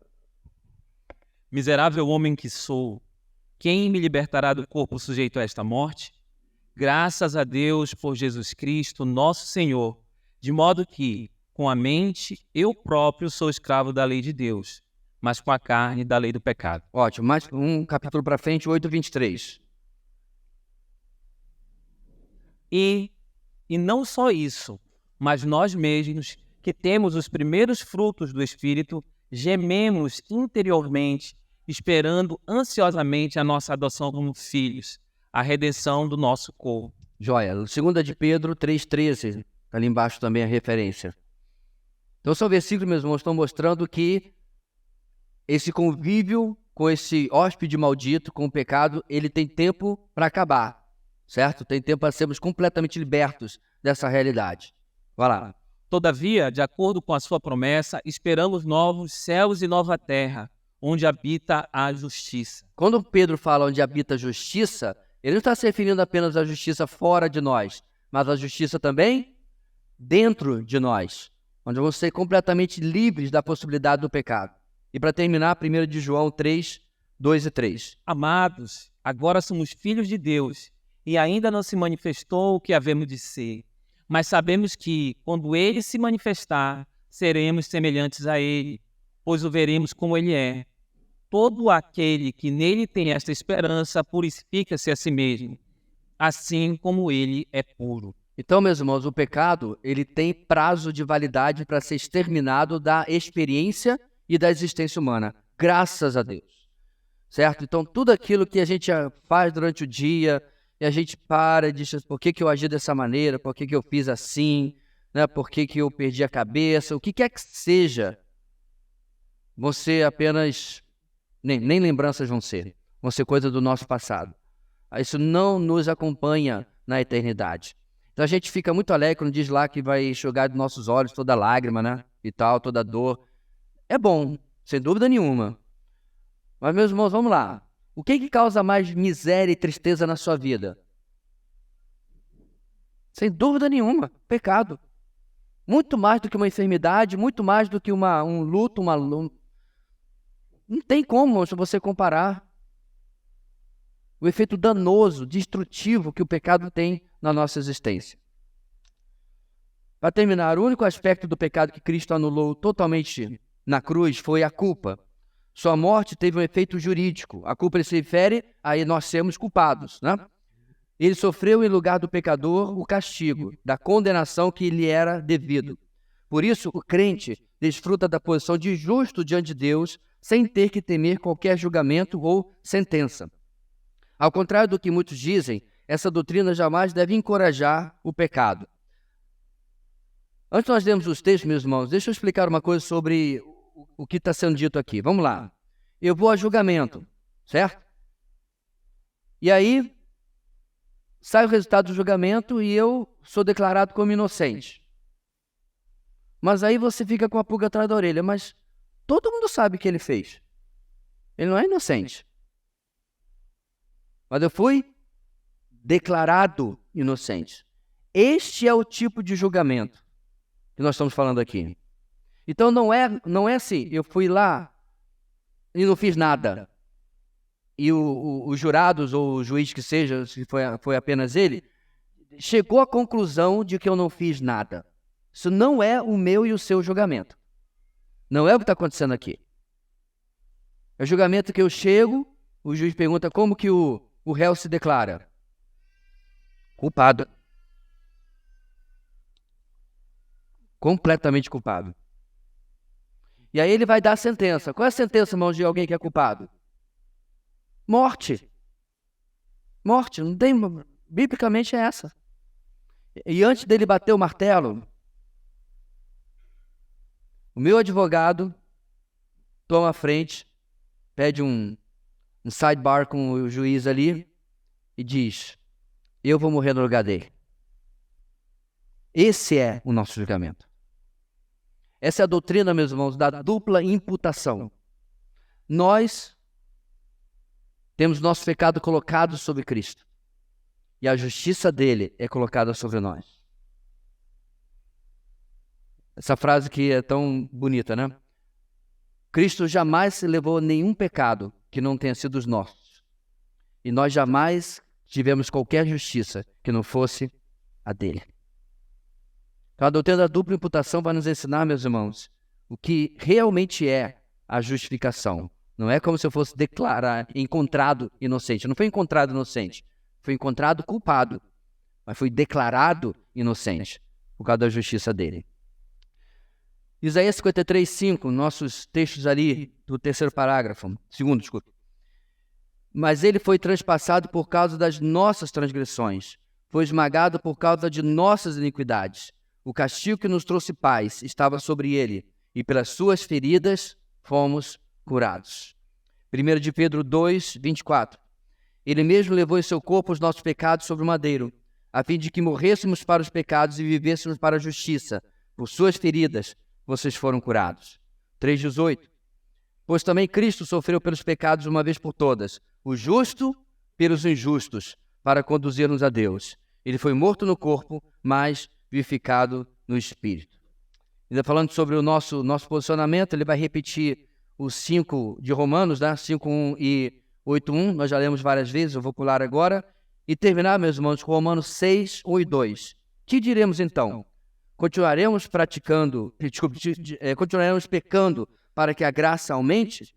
De maneira nenhuma. Nós, os que morremos para o pecado, como podemos continuar vivendo nele? Esse último versículo está relacionado ao fato de que essa doutrina, que nós acabamos de ver, ela não encoraja o pecado.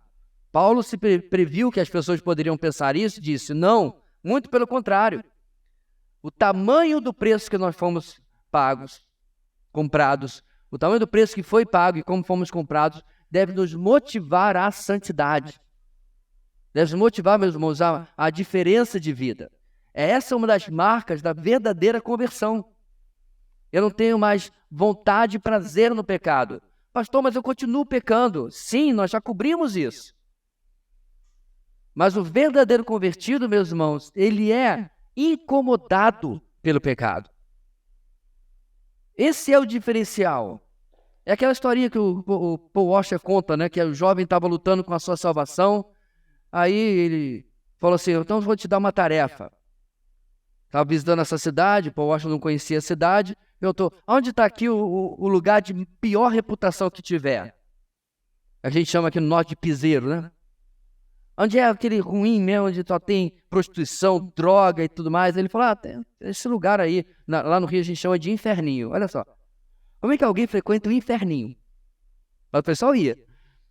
E aí ele falou o nome, aí o Paul Washer falou: então você vai para lá, e hoje você tem um passe livre, você vai fazer o que você quiser, vai ficar com quantas mulheres você puder, vai beber, vai usar drogas, vai... E o olho do menino ficando arregalado, né?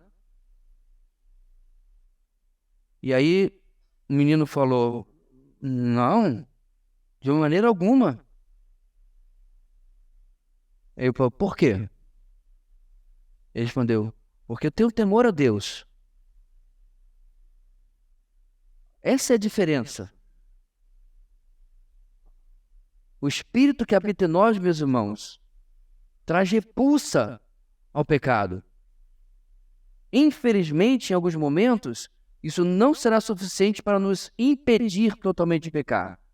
Mas logo depois vem o impacto, vem a reação, e eu sou movido a uma mudança na minha vida. Agora, deixa eu aproveitar isso aqui, irmãos.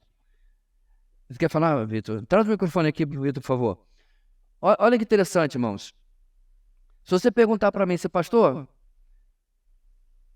O senhor conseguiria fazer o que o Paul Washer falou para esse rapaz aí? Eu falei, irmãos, eu não gosto nem de música alta, a não ser no meu próprio escritório ouvindo eu, mas esse ambiente de música alta, na academia eu consegui finalmente um fone que fecha tudinho, eu não ouço quase nada, a não ser a minha própria música, porque é insuportável. Toque, toque, toque, eu não aguento. Então já é um antipecado para mim, porque eu não ia no inferninho, porque eu não aguento barulho. Aí eu fico assim, rapaz, como eu sou santo, eu não vou no inferninho. Vocês estão conseguindo ver a aura? A auréola? O brilho que eu emano? Aí é que está o problema. As coisas óbvias, as coisas corriqueiras. Você não vai me ver roubando carro. Você não vai me ver fazendo coisas absurdas. Mas lembra do pecado de omissão, meus irmãos? Eu trabalho 30 anos do lado aqui do Sinfrônio no meu emprego. E durante 30 anos o Sinfrônio não ouve o evangelho. Por quê? Porque me é conveniente não ser visto como chato, não ser visto como crente, como Bíblia. Então, 30 anos. Aí depois de 30 anos, né? Lá, já estamos quase se aposentando, Sinfrônio. Júlio, se tem uma boa notícia para você. Me converti. Sabe por quê, meus irmãos? Porque Deus não vai deixar de salvar as pessoas por causa da minha omissão. Eu que perco. Ou como diz o outro que quer falar difícil, fala errado, eu que perdo. Eu perco. Porque eu fui omisso. Porque eu pequei em não pregar o evangelho. Camarada que trabalhou 3 décadas do meu lado. Então você vê, meus irmãos, não fui no piseiro, né? Não fui lá no tuk-tuk. Não fiquei com um monte de mulher lá e tal. Mas é isso que eu devo parar para pensar. É por isso que o devocional é importante. Porque tá lá o devocional, né? Provérbios 7. Meu filho, fique longe da mulher estranha, tarará, e você é todo orgulhoso, né? Porque você não está indo com a mulher estranha ou com um homem estranho e tal. Cava mais. Cava mais. Tá? Pega o seu devocional e sai da superfície. Tá bom? Só porque você não está aí andando com a mulherada ou andando com a homarada, sei lá que seja, vai mais profundo. Em qualquer assunto.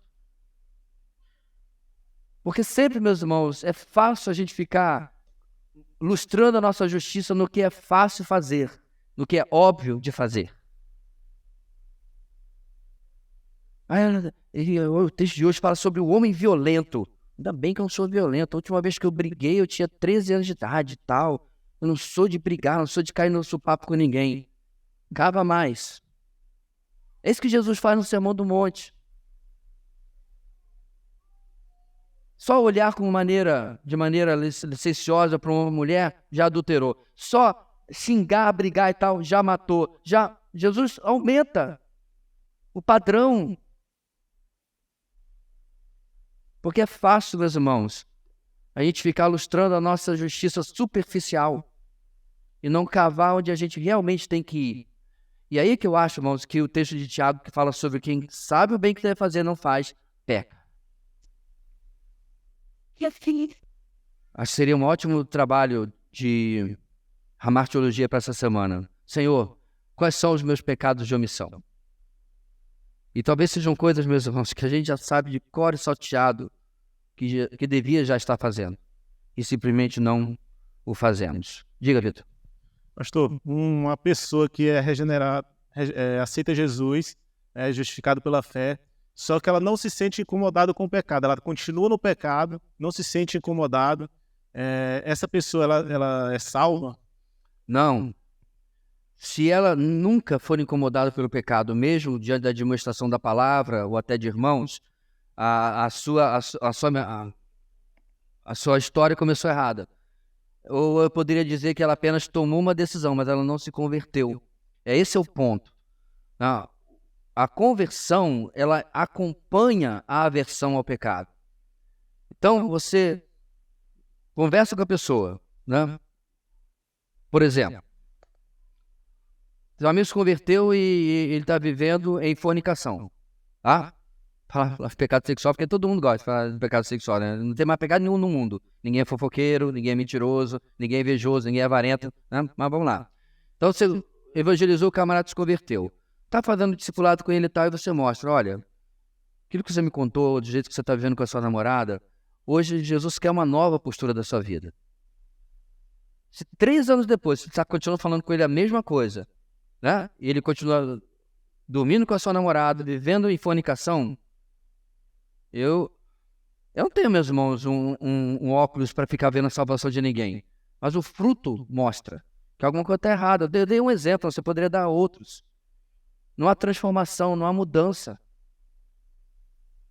Quem já acompanhou um novo convertido, meus irmãos, e viu a mudança na vida da pessoa, vê o que é a obra do Espírito na vida da pessoa. Então, quando você aconselha, quando você fala... Eu tinha um tio que já é falecido, fumou durante décadas, criado no Evangelho, né? Ele é um pouquinho mais novo, um pouquinho mais velho, meu pai, não lembro bem. E aí, numa das minhas idas ao Rio de Janeiro, ele estava lá na igreja onde eu congregava, né? Estava lá, antes de sair de lá.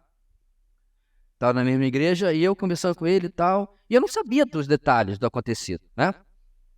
E aí, parece que eu soube que ele tinha sido batizado, ou ia se batizar e tal. E eu sabia, meu irmão. Ele era uma chaminé. Chegava perto do tio, cheio de cigarro. E eu quero deixar bem claro, meus irmãos, não existe na Bíblia o versículo, não fumararás. Nós estamos falando aqui sobre a pessoa sendo controlada pelo vício. É aí que está o problema, né? E aí, conversando com ele, ele falou de como na conversão dele foi uma das coisas que Jesus mudou na vida dele. Começou a sentir fisicamente nojo do cigarro, porque foi uma das coisas que ele pediu ao Senhor para ser liberto. Porque aquilo dominava a vida dele, eram 3, 4 carteiras por dia. A primeira coisa na boca dele antes de escovar o dente era um cigarro, e a última coisa antes de dormir. Como tem gente com álcool, por exemplo, né? Então, de novo, o problema, e a gente já tratou esse assunto 300 vezes, meus irmãos, não é o charuto que fulano fuma, ou o cachimbo, ou o vinho que toma, ou isso, porque em culturas diferentes, irmãos nossos fazem tudo isso. A questão é o vício, porque o homem é escravo daquilo que o controla. Já disse a palavra de Deus. Enfim, então, eis aí a transformação. E eu poderia mencionar aqui, um após outro. Uma jovem da nossa igreja namorava no incrédulo. Infelizmente, a minha igreja não tinha postura nenhuma em relação a isso. E esse rapaz se converteu. Diga-se de passagem, depois ele se converteu, a menina terminou com ele. Vai entender. Ok, ele se converteu. Ela admitiu as sequenciais mudanças na postura dele, na vida dele, profissionalmente, como pessoa, tudo. E aí você diz, passado 2, 3 anos, você está evangelizando a pessoa, no exemplo que eu dei, ele continua insistindo que não tem problema nenhum ele viver em fornicação com a namorada, eu o aconselharia a questionar se ele realmente se converteu. Enfim. Diga, Alex.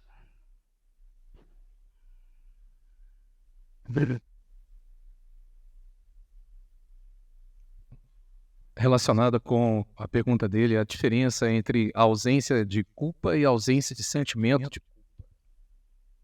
Podia falar alguma coisa sobre isso? Mas eu não creio que haja uma diferença de ausência de culpa e ausência de sentimento de culpa. É porque a partir do momento em que nós somos justificados, então nos tornamos inculpáveis. Ah, sim. Não. Ok. Você está fazendo a diferença do estado, né? O estado da nossa culpa mesmo, mas é cancelado na conversão. Aí é isso que diz justificado pela fé, certo? Inclusive é mais sobre isso que o nosso slide aqui está tratando. Agora, pecou, espera-se que venha o sentimento de culpa. Os irmãos entendem a diferença? Posicionalmente, eu sou justificado. Circunstancialmente, eu tenho algo a acertar, que é a confissão de pecado, o arrependimento e o abandono do pecado. É isso que a culpa deve produzir na minha vida. Que no caso da pergunta do Vitor, rapaz, não tem. Certo? Agora, é verdade, irmãos. Tudo depende, às vezes, da pessoa ser instruída, mas ainda sendo instruída, e a pessoa continua não tendo nenhuma percepção do erro, alguma coisa está muito errada, né? Você não tinha microfone.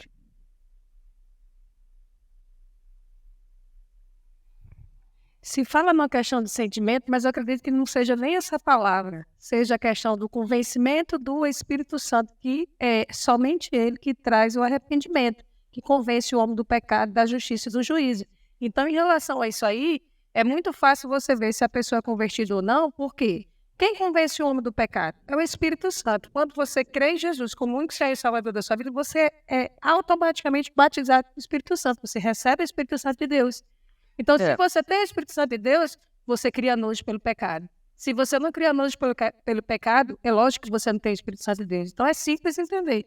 A gente tá Essa é a relação. Porque quando se fala de sentimento, fica muito romântico, né? Mas a gente está usando o sentimento, Marcelo, no sentido de que a obra do Espírito Santo vai trazer essa percepção de pecado. A gente não está falando de sentimento em termos de emoção. A gente pode mudar para a palavra a sensação de culpa. Ok? É nesse sentido que a gente está usando a palavra sentimento. A sensação de culpa deve vir ao salvo, e aí sim é óbvio, diante do convencimento do Espírito Santo. Ok? Irmãos, por que nós não cedemos ao convencimento do Espírito Santo? Qual é o probleminha? A palavrinha simples. Orgulho. Então, duas opções. Orgulho ou humildade. E Tiago, Pedro também fala claramente que Deus faz o que com os orgulhosos? Se opõe, ou em outra tradução, resiste. E aos humildes, aos humilhados, ele dá mais graça. Agora, irmãos, às vezes é muito complicado, porque a gente se importa demais de como as pessoas nos veem, sabe? Se importa demais com a opinião das pessoas. Então, se eu chegar e admitir que eu estou errado, a palavra já diz, eu estou me humilhando diante da pessoa, que nem sempre pode ter a melhor das recepções quanto àquilo. Agora, a esperança nisso tudo, ou o incentivo nisso tudo, é como o Senhor vê aquilo que está acontecendo. Então, diante de um cenário onde alguém está se humilhando, e ainda que o outro se veja como superior, Deus favorece a este e não aquele. E é isso que devia nos motivar a pedir perdão ao Senhor, mudar o nosso caminho, qualquer que seja a linha, né? Só um minutinho, quem está com o microfone é minha esposa?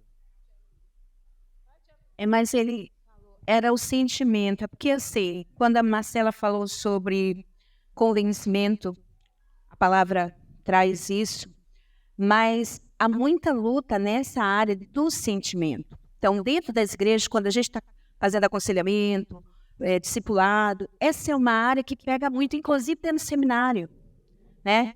E aí eu penso mesmo da teologia fraca, né? Aquele entendimento fraco da posição que nós temos em Cristo. Então, isso precisa ser revisto muito, porque muitas vezes, vamos supor, você vive lidando com certos pecados e cai de novo. E cai de novo. E aí, onde é que você está na sua vida cristã? Você é salvo? Voltou de novo?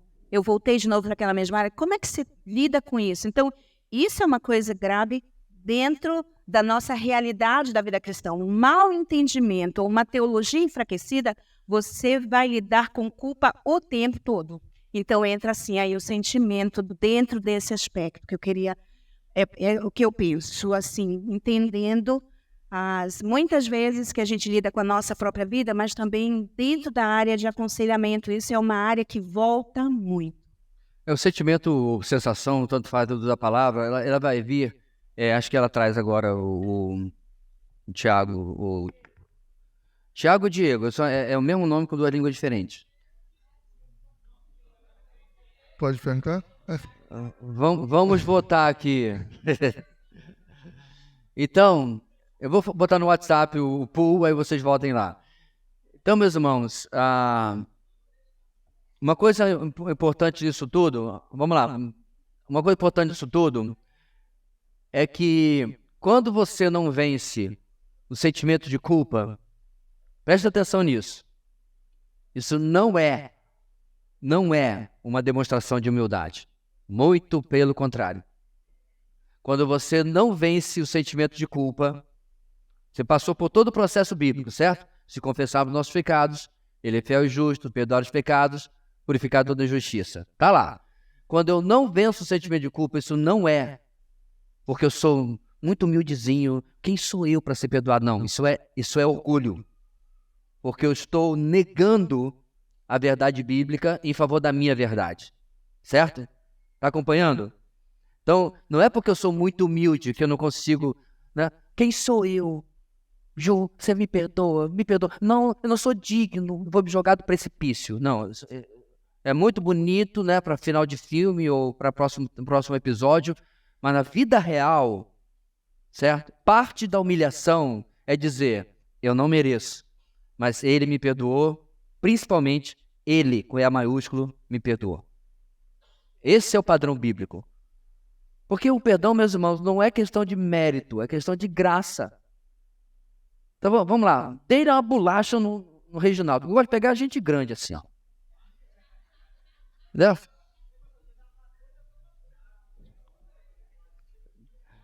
Nunca mais você tá tão na frente, né, Reginaldo? Porque só um exemplo. Tá? Aí eu dou lá minhas explicações e o Reginaldo me perdoa, certo? A marca no rosto dele mudou? Não é? E aí a esposa ficou com raiva. Irmãos, o perdão sempre é perda. Olha que bonito, perdão é perda. Põe em aspas e põe meu nome embaixo. É perda, não tem como, eu não tenho como eu reverter, consertar o dano epitelial que eu fiz no rosto dele. Tá vermelha a marca dos 5 dedos porque eu fiz uma besteira. E não precisa ser algo físico. Falei mal do Reginaldo. Conhece a velha história do boato, né? Que o noviço falou mal do monsenhor lá do abade, sei lá o que lá. E aí foi confessar a ele que ele ficou com raiva, espalhou umas notícias aí sobre ele. Ele falou assim, você faz o seguinte, porque o noviço queria consertar. Você pega esse monte de papel aqui, coloca na frente da abadia e amanhã vem falar comigo. De noite veio a ventania da noite e o monsenhor disse, agora vai lá e recolhe todas as 500 folhas que eu lhe dei. Ele disse, é impossível. Por quê? O vento levou. Então, quando você espalha o boato sobre alguém, você pode pedir 1 milhão de perdões. Gente, eu tenho cada coisa que eu já vi nessa cidade a meu respeito. Alguém está lá no nosso site, não falei que o camarada me chamou de racista lá?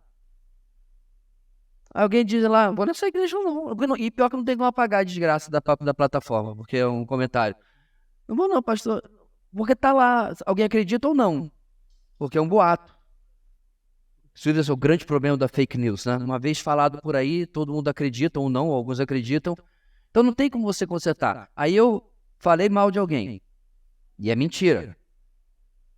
Depois o Espírito Santo me convence, peço perdão, meu irmão, me perdoe. As folhas já foram levadas pelo vento, não tem como você desbotoar, desboatar.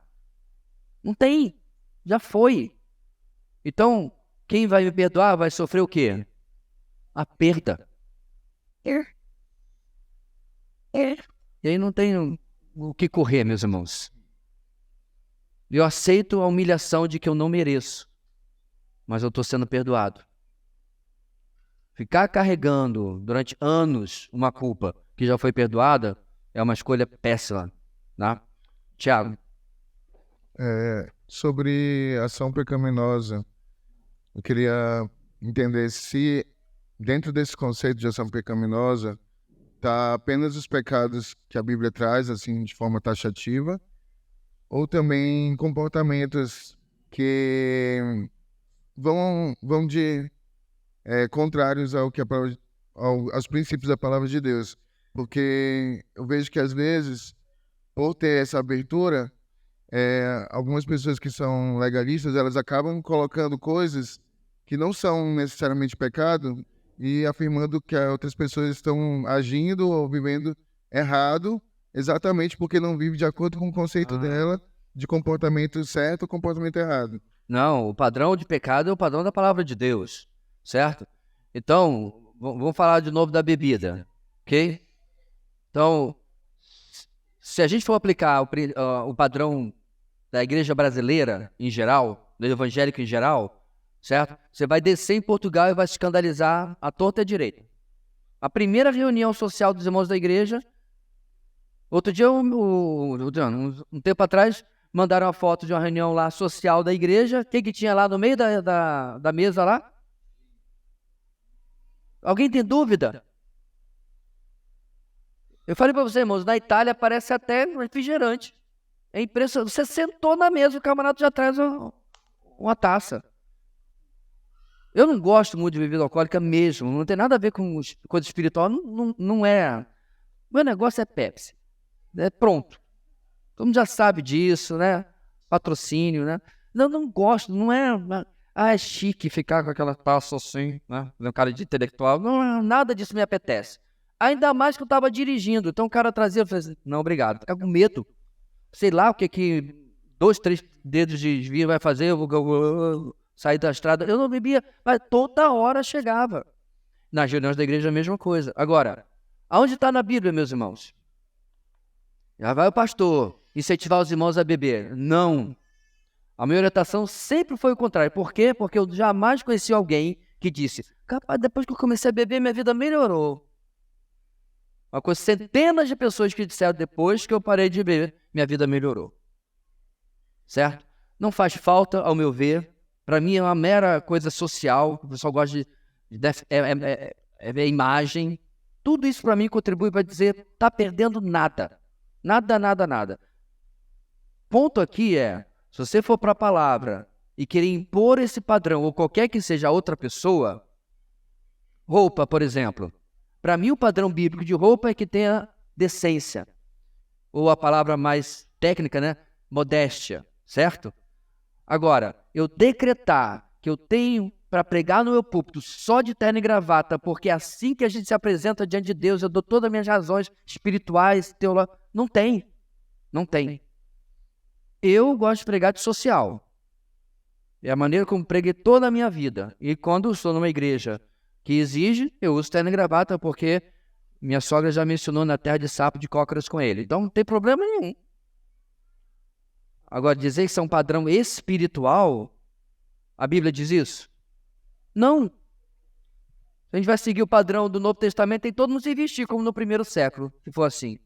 Então, não, a gente vai usar o padrão bíblico para pecado, o que é realmente pecado, quer por ação, quer por omissão, como eles têm tratado desde o começo. Agora, padrões legalistas de comportamento, querer impor às pessoas, de maneira alguma. Uma vez o irmão falou para mim que eu era um péssimo exemplo porque eu gostava de ouvir roupa nova. Eu falei, tá legal. Para mim você é um péssimo exemplo, você gosta de ouvir Damares. Tenho certeza que a sua Damares está fazendo mais dano às pessoas do que minha roupa nova. Vamos comparar as letras? Por quê? Legalismo. Porque a pessoa botou na cabeça, né, que tem a música do mundo e a música de Deus. A do mundo, todas não prestam. Aí uma...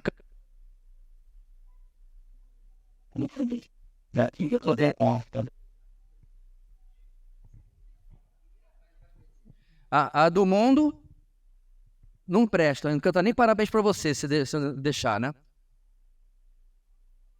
E a de Deus toda presta. Vai, não examina a letra, não vê se tem, né, verdade bíblica, se corresponde à palavra de Deus, nada disso. Então, a vida cristã, meus irmãos, ela não é complicada. Mas às vezes, o senhor já está terminando, às vezes a pessoa se implora demais da conta. Diego, para encerrar com ele, tá, irmãos? Então, pastor, gostaria de um esclarecimento melhor sobre Gênesis capítulo 3, 16, quando ele fala o seguinte: a mulher, ele declarou, multiplicarei grandemente o seu sofrimento na gravidez, com o sofrimento você dará à luz filhos, seu desejo será para o seu marido e ele a dominará. Sobre essa segunda parte aí, seu desejo será para o seu marido e ele a dominará. É como se essa segunda parte fosse uma consequência do pecado dela. Essa questão da submissão, talvez, da mulher para com o marido. Então, eu queria que o senhor esclarecesse essa segunda parte. Aí teria outra pergunta também, rapidinho. Nada a ver com essa primeira, né? Mas também sobre algumas palavras que eu fico me perguntando, né? Sobre seria pecado ou não falar. Uma vez que dependendo do estado regional que eu esteja, no estado regional que eu esteja, né, essa palavra é ou não pecado. Então, por exemplo, tem algumas palavras que as pessoas falam, né, que seriam abreviações. Eu acredito que sejam abreviações de palavrões ou uma adaptação de palavrões. Então, como é que eu filtro, né, as palavras que eu falo, né, gírias, na verdade?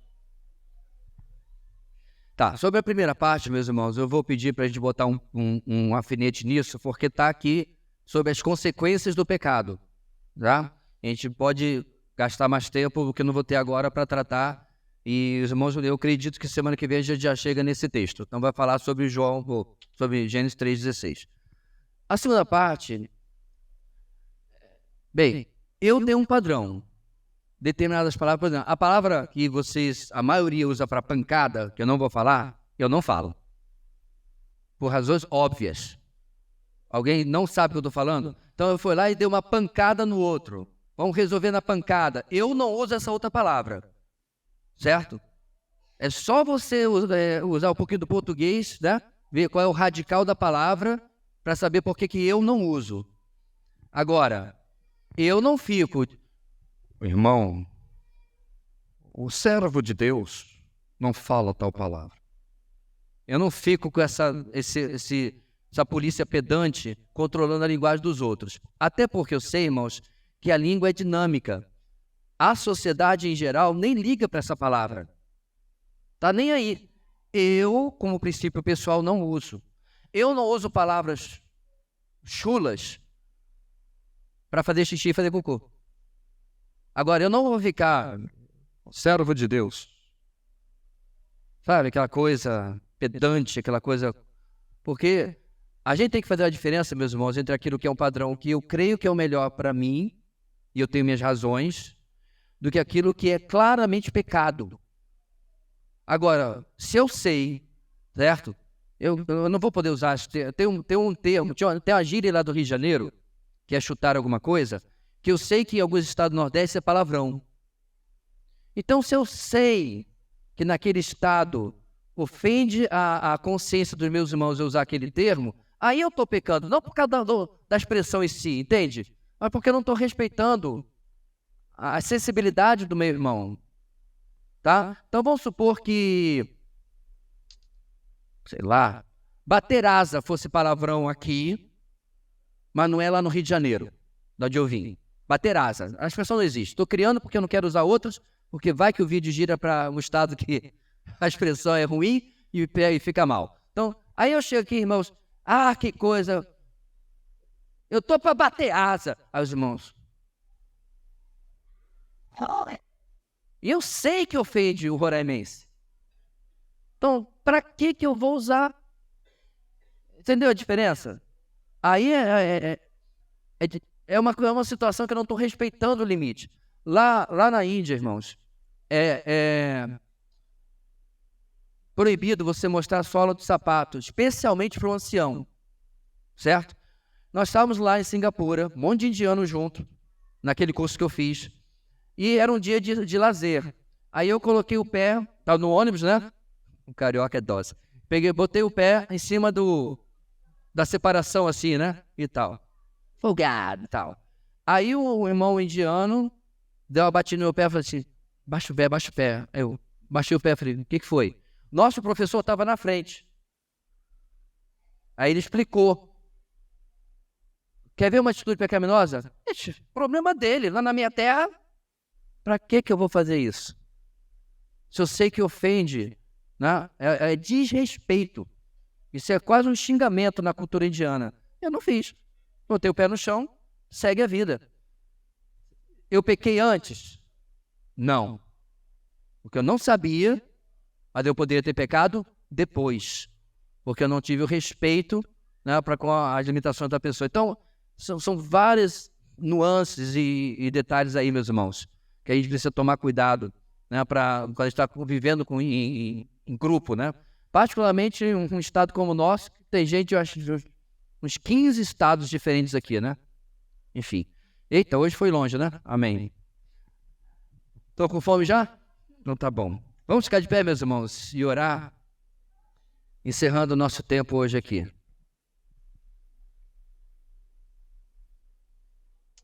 Deus querido, muito obrigado por esse tempo precioso de aprendizado, tempo, Deus, de nos aprofundar e sentar com a Tua palavra e pensar em como ela interage com a nossa vida.